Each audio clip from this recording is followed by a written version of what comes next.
Babylon का सबसे अमीर आदमी।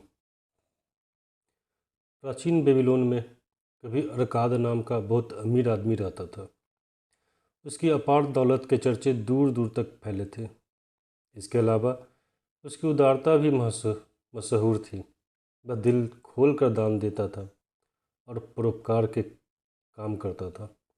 वह अपने परिवार के प्रति भी उदार था और खुले हाथ से खर्च करता था। फिर भी हर साल वह जितना खर्च करता था, उसकी दौलत उससे ज़्यादा तेज़ी से बढ़ जाती थी। उसके बचपन के कुछ मित्रों ने एक दिन उसके पास आकर कहा, अरकाद, तुम हमसे ज़्यादा खुशकिस्मत हो। तुम बेबीलोन के सबसे अमीर आदमी बन गए हो, जबकि हम मुश्किल से गुजारा कर पा रहे हैं। तुम बेहतरीन कपड़े पहन सकते हो और बेहतरीन भोजन का आनंद ले सकते हो, जबकि हमारा हाल यह है कि अगर हमारे परिवार को भरपेट भोजन और तन ढकने को कपड़े मिल जाए तो हमारी खुशी का ठिकाना नहीं रहता है। परंतु कभी हम एक जैसे थे। हमें एक ही अध्यापक ने पढ़ाया है।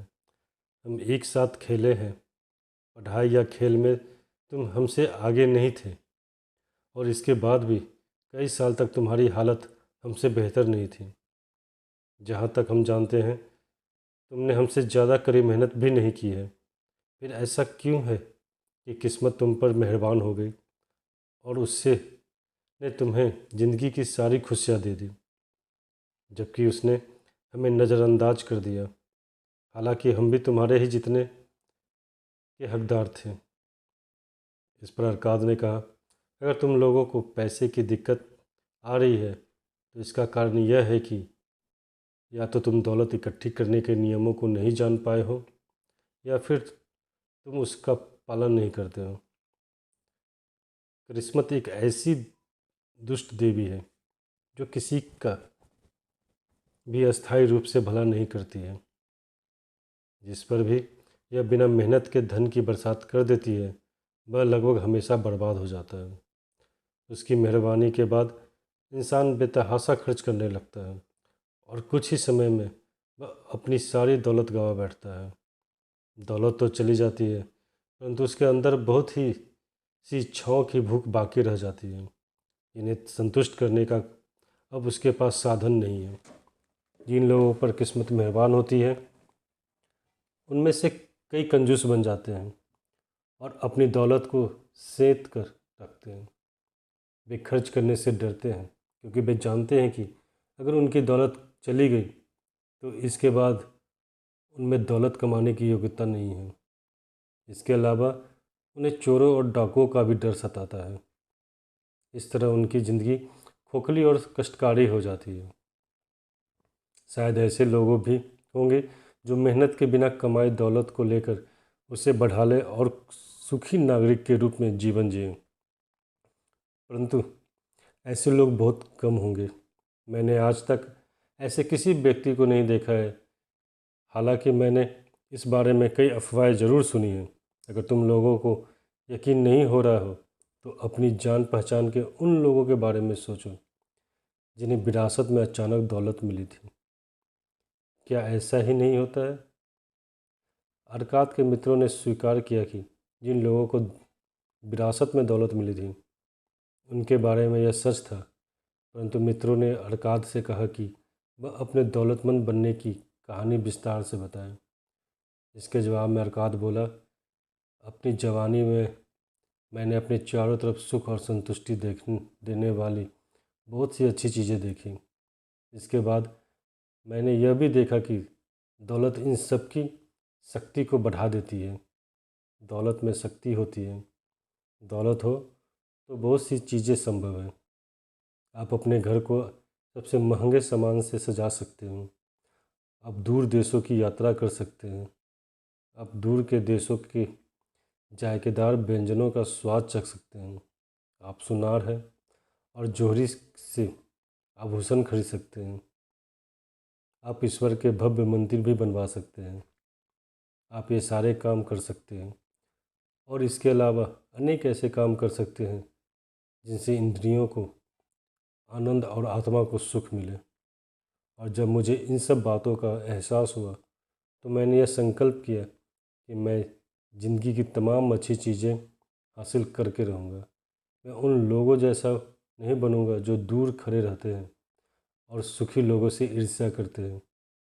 मैं सस्ते कपड़ों से संतुष्ट नहीं रहूँगा जिनमें लोग सम्मानजनक दिखने की कोशिश करते हैं। मैं गरीब आदमी की ज़िंदगी से संतुष्ट नहीं रहूँगा। इसके विपरीत मैं बेहतरीन चीज़ों के इस जश्न में खुद को एक सम्मानित अतिथि बनाऊँगा। जैसा तुम लोग जानते हो, मेरे पिता एक छोटे व्यापारी थे और हमारा परिवार बड़ा था, इसलिए मुझे विरासत में कुछ मिलने की ज़रा भी उम्मीद नहीं थी। जैसा तुम लोगों ने कहा है, मुझ में तीव्र बुद्धि या विशेष योग्यता भी नहीं थी, इसलिए मैंने फैसला किया कि अगर मैं अपनी इच्छा पूरी करना चाहता हूँ तो इसके लिए मुझे समय और ज्ञान की ज़रूरत है।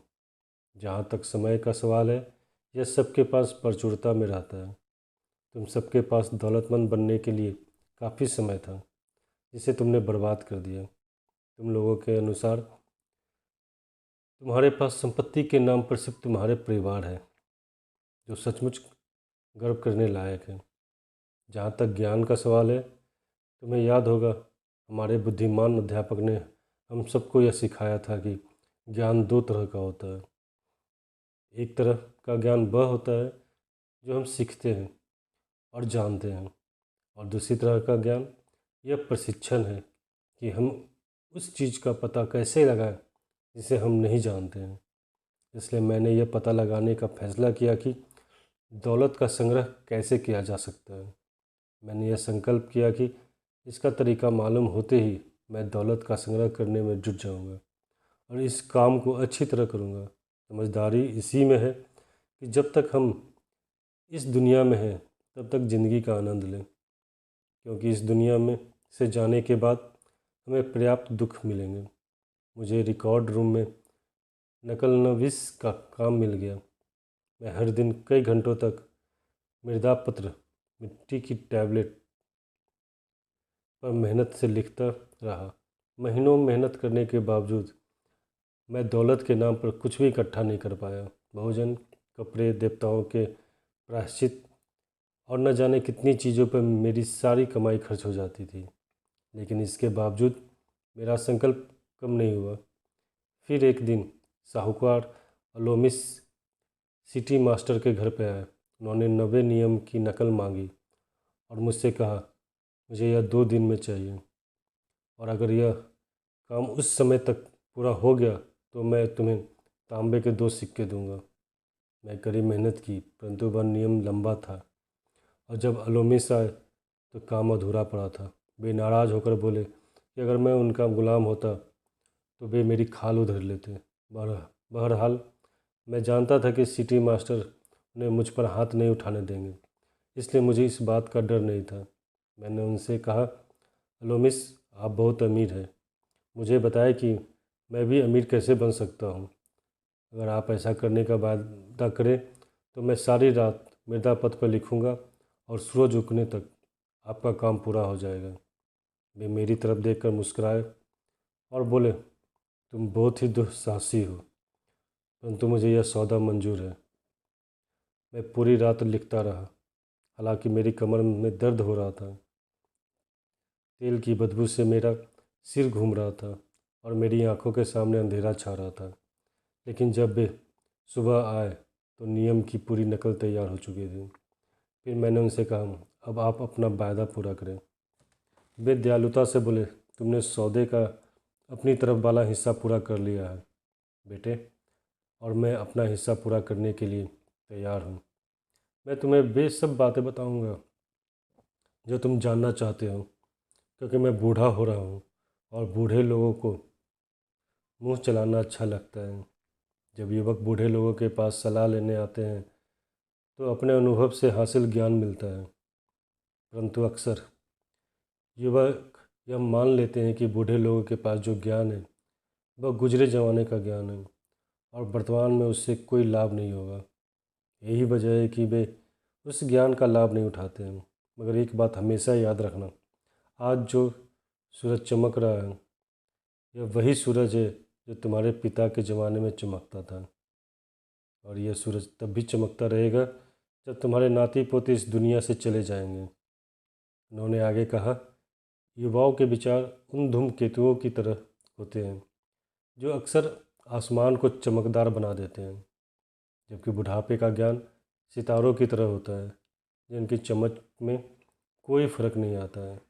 इसलिए समुद्री यात्रा करने वाले लोग सितारों के आधार पर अपनी दिशा निर्धारित करते हैं, धूमकेतुओं के आधार पर नहीं। मेरे शब्दों को अच्छी तरह से गांठ बांध लो, क्योंकि अगर तुम मेरी बातों में छिपी सच्चाई को नहीं समझ पाओगे तो तुम्हें लगेगा कि तुम्हारी रात भर की मेहनत बेकार चली गई। फिर उन्होंने अपनी मोटी भौं के नीचे से मुझ पर तीखी निगाह डाली। इसके बाद वे धीमे परंतु सशक्त लहजे में बोले, मैं दौलत की राह पर तब पहुंचा जब मैंने यह फैसला किया कि मैं अपनी कमाई का एक हिस्सा खुद रखूंगा। अगर तुम भी ऐसा ही करो तो तुम भी दौलत की राह पर पहुंच जाओगे। फिर वे मेरी तरफ पैनी निगाह से देखते रहे और बोले, कुछ नहीं। मैंने पूछा, बस इतना ही? उन्होंने जवाब दिया, भेड़ चराने वाले किशोर को साहूकार में बदलने के लिए बस इतना ही काफ़ी था। मैंने पूछा, परंतु मैं जितना कमाता हूँ बस सब मैं ही तो रखता हूँ, क्या यह सच नहीं है? उन्होंने कहा, बिल्कुल नहीं है। क्या तुम दर्जी को पैसे नहीं देते हो? क्या तुम मोची को पैसे नहीं देते हो? क्या तुम भोजन पर खर्च नहीं करते हो? क्या तुम बेबीलोन में बिना खर्च के ज़िंदा रह सकते हो? तुम्हारी पिछले महीने की कमाई कहाँ है? पिछले साल की कमाई?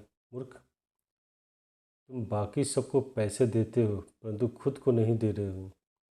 बेवकूफ़, तुम अपने लिए नहीं दूसरों के लिए मेहनत करते हो। इससे अच्छा तो यह है कि तुम गुलाम बन जाओ और मालिक तुम्हारी मेहनत के बदले में तुम्हें खाने तथा पहनने को दे। अगर तुम अपनी कमाई का 10वां हिस्सा अपने पास रखोगे तो तुम्हारे पास 10 साल में कितनी दौलत जमा हो जाएगी? मेरा गणित ठीक ठाक था, इसलिए मैंने तत्काल जवाब दिया, मेरी 1 साल की आमदनी के बराबर। वे बोले, तुम्हारी बात आधी सच है। देखो, तुम जो भी स्वर्ण मुद्रा बचाते हो वह तुम्हारी गुलाम बनकर तुम्हारे लिए काम करती है। यह स्वर्ण मुद्रा जितने भी तांबे के सिक्के कमाती है वे सब इनकी संतानें हैं और वे भी तुम्हारे लिए धन कमा सकते हैं। अगर तुम दौलतमंद बनना चाहते हो तो अपने बचत का निवेश करना चाहिए ताकि तुम्हारी बचत और इनकी संतानें धन कमाएं तथा तुम्हें तुम्हारी मनचाही दौलत प्रदान करें। उन्होंने आगे कहा, तुम्हें शायद यह लग रहा होगा कि मैं तुम्हारी रात भर की मेहनत के बदले में तुम्हें गलत सलाह दे रहा हूँ, परंतु यकीन करो मैं तुम्हें 1000 गुना ज़्यादा भुगतान कर रहा हूँ, बशर्ते तुम में मेरी बातों के पीछे छिपी सच्चाई को समझने की बुद्धि हो। अपनी कमाई का एक हिस्सा खुद रखो, चाहे तुम्हारी कमाई कितनी ही कम क्यों न हो। तुम्हें इसके 10वें हिस्से यानी 10% से कम नहीं बचाना चाहिए। तुम इससे जितना ज़्यादा बचा सकते हो बचा लो। सबसे पहले खुद को भुगतान करो। बची हुई कमाई में अपना खर्च चलाओ।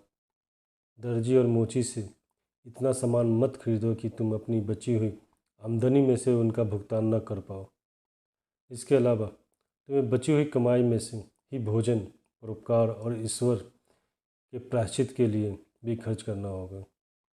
पेड़ की तरह ही दौलत भी एक छोटे से बीज से उगती है। तुम्हारे द्वारा बचाया गया तांबे का पहला सिक्का वह बीज है जिसे तुम्हारी दौलत का पेड़ उगेगा। जितनी जल्दी तुम यह बीज बो दोगे पेड़ उतनी ही जल्दी उगेगा। तुम जितनी निष्ठा और निरंतरता से उस पेड़ में अपनी बचत का पानी सींचोगे उतनी ही जल्दी तुम उसकी छाया के नीचे आराम कर सकते हो। यह कहकर उन्होंने अपने मृदा पत्र उठाए और चले गए। मैंने उनकी सलाह पर काफ़ी समय तक विचार किया और वह मुझे तर्कपूर्ण लगी, इसलिए मैंने उस पर अमल करने का फैसला किया। जब भी मैं कुछ कमाता था तो तांबे के 10 सिक्कों में से एक निकाल कर अलग रख देता था और अजीब बात यह था कि मुझे खर्च चलाने में पहले से ज़्यादा दिक्कत नहीं हुई। मुझे कोई फ़र्क नहीं महसूस हुआ और मैं अपनी आमदनी के 10वें हिस्से के बिना ही गुजारा करने लगा। धीरे धीरे मेरी बचत का आकार बढ़ने लगा। अपनी बढ़ती बचत को देखकर मेरा मन ललचाता था कि मैं इसे खर्च करके व्यापारियों से भी अच्छी अच्छी चीज़ें खरीद लूँ, जो ऊँटों और जहाज़ों से फिनीशियंस के देश से आती थी। परंतु मैंने समझदारी से काम लिया और ऐसा नहीं किया। 1 साल बाद अलोमिस दोबारा आए और उन्होंने मुझसे पूछा, बेटे, तुमने पिछले साल जितना कमाया है, क्या तुमने उसका कम से कम 10वां हिस्सा अपने लिए बचाया है? मैंने गर्व से जवाब दिया, हाँ, मैंने ऐसा किया है। उन्होंने मुस्कुराकर कहा, यह तो बहुत अच्छी बात है। और तुमने उस पैसे का क्या किया? मैंने इससे ईंट बनाने वाले अजमर को दे दिया, जिसने मुझसे कहा था कि वह दूर देशों की यात्रा करने जा रहा है और वह टायर से मेरे लिए फिनीशियंस के दुर्लभ रत्न खरीद लाएगा।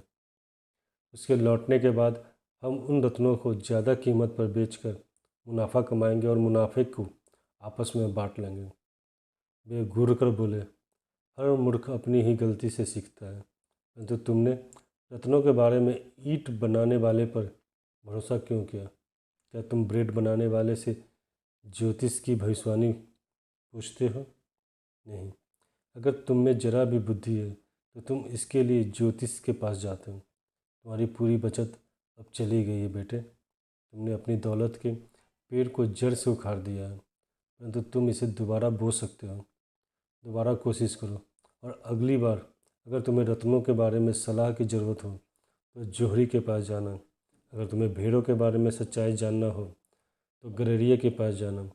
अगर सलाह एक ऐसी चीज़ है जिसे लोग मुफ्त में बांटते हैं, परंतु इस बारे में सतर्क रहने की ज़रूरत है, वही सलाह मानो जो मानने के योग्य है। जो व्यक्ति अपनी बचत के बारे में अनुभवहीन व्यक्तियों से सलाह लेता है, वह गलत सलाह के कारण अपनी बचत गंवा देता है। इतना कहकर वे चले गए, और जैसा उन्होंने कहा था वैसा ही हुआ, क्योंकि बदमाश फिनीशियंस ने अजमर को रत्नों की तरह दिखने वाले कांच के सस्ते टुकड़े पकड़ा दिए। परंतु जैसा अलेगिमिस ने मुझसे कहा था, मैं दोबारा अपने कमाई का 10वां हिस्सा बचाया। अब मेरी बचत करने की आदत पड़ चुकी है, इसलिए यह काम मुश्किल नहीं था। 1 साल बाद अलोमिस फिर से नकलनबीसों के कमरे में आए और मुझसे पूछने लगे, हमारी पिछली मुलाकात के बाद तुमने कितनी तरक्की कर ली है? मैंने जवाब दिया, मैंने खुद को भुगतान किया है और अपने आमदनी का 10वां हिस्सा बचाया है। मैंने अपनी बचत ढाल बनाने वाले अग्गर को कांसा खरीदने के लिए दे दी है। वह मुझे हर चौथे महीने ब्याज देता है।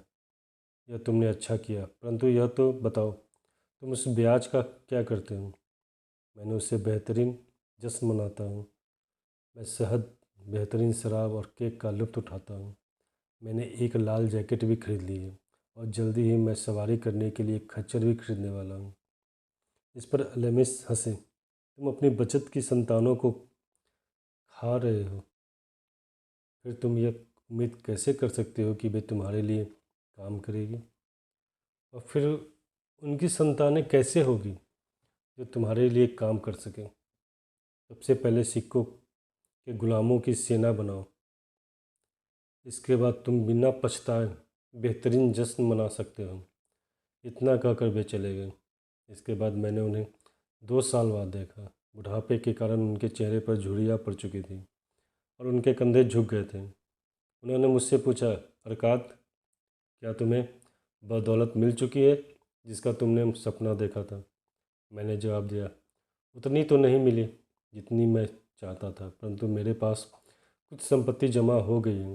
यह संपत्ति ब्याज कमाती है तथा इसका ब्याज और ब्याज कमाता है। और क्या तुम अब भी ईंट बनाने वालों से सलाह लेते हो? मैंने जवाब में कहा, ईंटों के बारे में वे अच्छी तरह सलाह देते हैं। यह सुनकर वे बोले, अरकात, तुमने मेरे सबक अच्छी तरह से सीख लिए हैं। पहले तो तुमने यह सीखा कि अपनी आमदनी से कम में अपना खर्च कैसे चलाएं। फिर तुमने उन लोगों से सलाह लेना सीखा जो उस क्षेत्र का अनुभव और ज्ञान रखते हों। और अंत में तुमने यह सीखा कि धन से अपने लिए काम कैसे करवाया जाता है। तुमने यह सीख लिया कि धन को कैसे हासिल किया जाता है, इसे अपने पास कैसे रखा जाता है और इसका प्रयोग कैसे किया जाता है। इसलिए तुम जिम्मेदारी का पद संभालने के योग्य बन चुके हो। मैं अब बूढ़ा हो रहा हूँ। मेरे पुत्र हमेशा खर्च करने की योजनाएं बनाते रहते हैं और कमाने के बारे में ज़रा भी नहीं सोचते हैं। मेरी जायदाद बहुत फैली हुई है और मैं उसे नहीं संभाल सकता हूँ, क्योंकि अब मैं बूढ़ा हो चुका हूँ। अगर तुम निप जाकर मेरी जायदाद संभाल लो तो मैं तुम्हें अपना पार्टनर बना लूँगा। इस तरह मैंने निप जाकर उनकी जायदाद संभाल ली, जो काफ़ी बड़ी थी, क्योंकि मुझ में प्रबल महत्वाकांक्षा थी और मैंने दौलत संभालने के 3 नियमों में निपुणता हासिल कर ली थी। इसलिए मैंने उनकी जायदाद के लाभ को बहुत बढ़ा दिए। परिणाम यह हुआ कि मेरे पास काफ़ी पैसा आ गया। जब अल्गेमिस इस दुनिया से चले गए तो मुझे उनकी वसीयत के मुताबिक उनकी जायदाद का कुछ हिस्सा भी मिल गया। अरकाद ने जब अपनी कहानी ख़त्म की तो एक मित्र ने कहा, तुम सचमुच खुशकिस्मत थे कि अल्गेमिस ने तुम्हें अपना वारिस बनाया। मैं सिर्फ इस मामले में खुशकिस्मत था कि उनसे मिलने से पहले मेरे मन में दौलतमंद बनने की इच्छा थी। क्या मैंने 4 साल तक अपनी आमदनी का 10वां हिस्सा बचाकर यह साबित नहीं किया था कि मुझ में अपने लक्ष्य तक पहुंचने की लगन थी?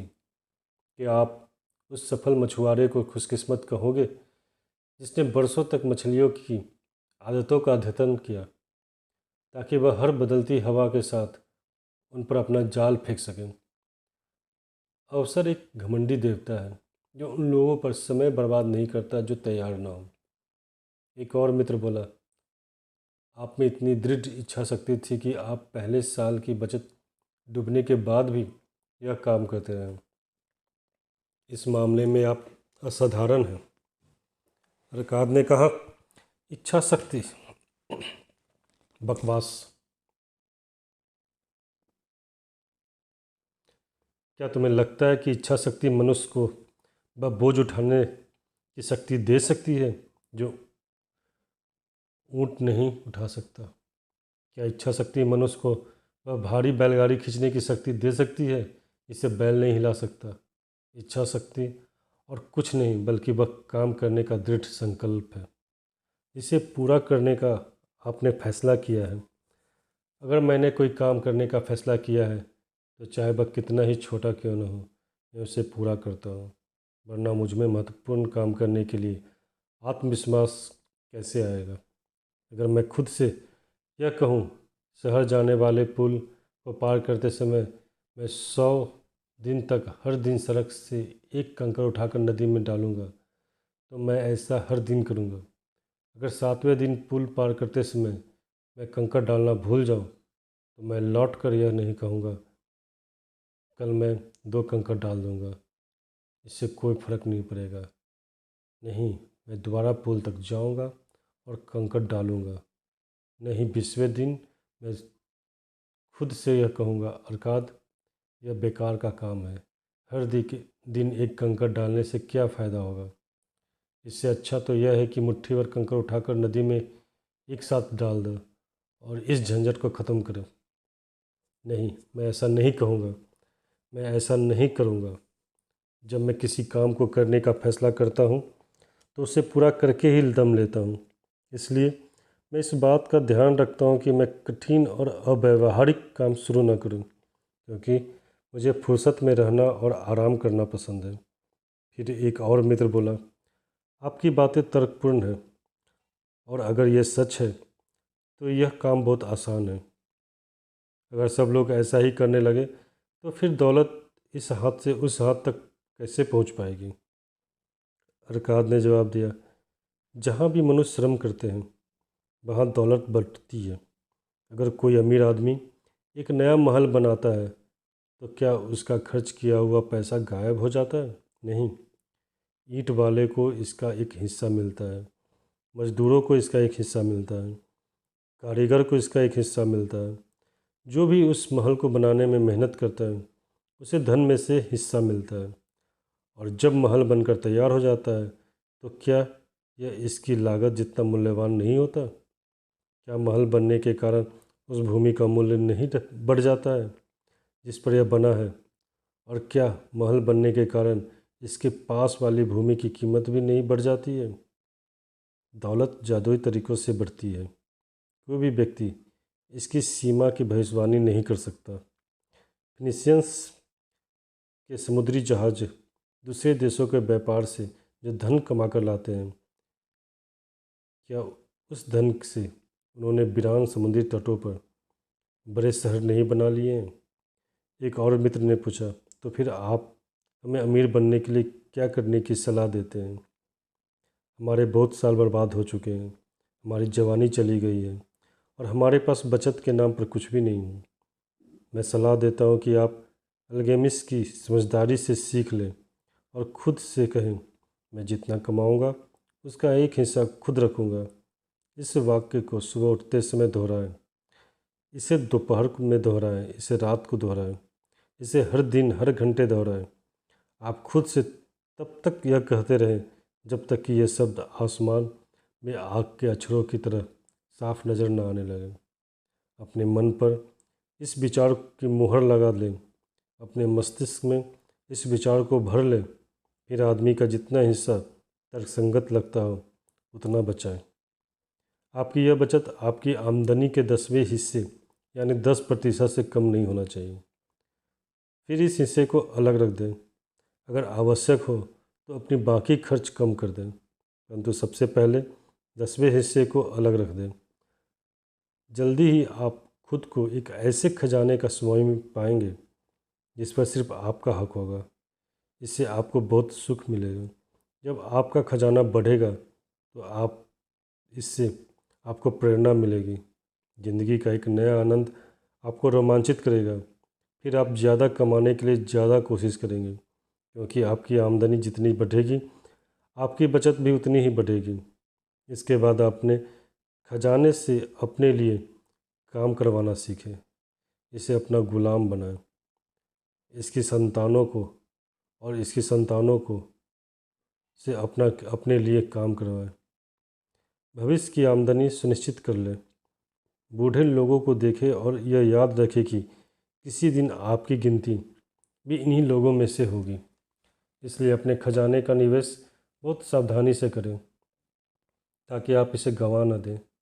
बदले में बहुत ज़्यादा मुनाफा वह धोखेबाज जलपरी है जो अपने मधुर गीत से असावधान व्यक्ति को मोहित करके चट्टानों की ओर आकर्षित करती है, जहाँ वह नुकसान और पश्चाताप की चट्टानों से टकराकर ध्वस्त हो जाता है। इस बात की व्यवस्था भी कर ले कि अगर देवता आपको अपने पास बुला ले तो आपके परिवार पर आर्थिक संकट न आए। समय समय पर बीमे का थोड़ा भुगतान करने से ऐसी सुरक्षित व्यवस्था करना संभव है। इसलिए समझदार व्यक्ति ऐसे समझदारीपूर्ण उद्देश्य के लिए धन खर्च करने में देर नहीं करता है।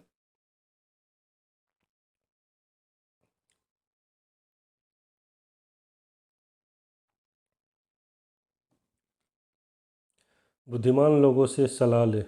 धन संबंधी काम करने वाले लोगों से सलाह ले, वे आपको उस तरह की गलती से बचा लेंगे जो मैंने अपने धन को ईंट बनाने वाले अजमर के हवाले करते समय की थी।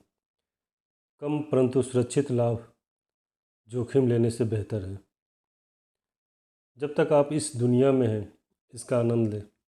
अपनी क्षमता से ज़्यादा मेहनत न करें, बहुत ज़्यादा धन बचाने की कोशिश भी न करें।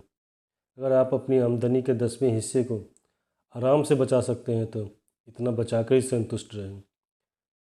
इसके अलावा अपनी आमदनी के हिसाब से ज़िंदगी गुजारें। बहुत ज़्यादा कंजूस न बने, न ही खर्च करने से डरें। ज़िंदगी बहुत अच्छी है और ज़िंदगी में ऐसी बहुत सी चीज़ें हैं जिसका आनंद लिया जाना चाहिए। अरकात के मित्रों ने उसे धन्यवाद देकर उसे विदा ली। लौटते समय कुछ मित्र तो खामोश थे, क्योंकि उनमें कल्पना शक्ति नहीं थी और वे अरकात की बातों का पूरा मतलब नहीं समझ पाए थे। कुछ आलोचना कर रहे थे, क्योंकि वे सोच रहे थे कि इतने अमीर आदमी को अपनी दौलत का कुछ हिस्सा अपने गरीब दोस्तों में बांट देना चाहिए। परंतु कुछ की आंखों में एक नई चमक थी। वे जानते थे कि अल्केमिस्ट हर बार नकलन बीसों के कमरे में लौटा था, क्योंकि वह अरकात को अंधकार से निकालकर प्रकाश की ओर जाते देख रहा था। जब अरकात को ज्ञान का प्रकाश मिल गया तो एक अफसर, एक पद उसका इंतजार कर रहा था। कोई भी उस जगह को नहीं भर सकता था जब तक कि वह अपने ज्ञान को बढ़ा न ले और अवसर के लिए तैयार न हो। बाद वाले लोग कई सालों तक अरकात से बार बार मिलने गए, जिसने खुशी से उनका स्वागत किया। उसने उन्हें काफ़ी समझदारी भरी सलाह दी, जैसा अनुभवी लोग हमेशा खुशी खुशी करते हैं, और उसने उनकी बचत के निवेश में मदद भी की ताकि उन्हें सुरक्षित ब्याज मिल सके और उनका मूलधन सुरक्षित रहे, या वे ऐसे निवेशों में न उलझ जाए जिनमें उन्हें कोई लाभ न हो। इन लोगों की ज़िंदगी में